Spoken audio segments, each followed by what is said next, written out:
I'm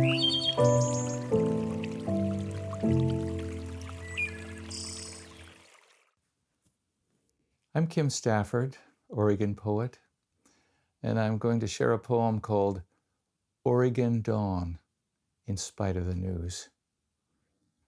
In this time of lockdown and distance, I get up every morning before first light, take a walk through the quiet neighborhood, and then settle down to write in response to all our mysterious troubles, and send a poem forth every day in some direction or another.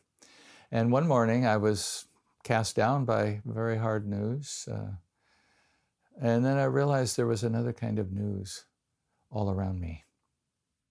Oregon dawn, in spite of the news. Before I can get to our statistics, so many stricken, so many dead. I'm summoned by the birds making a ruckus outside.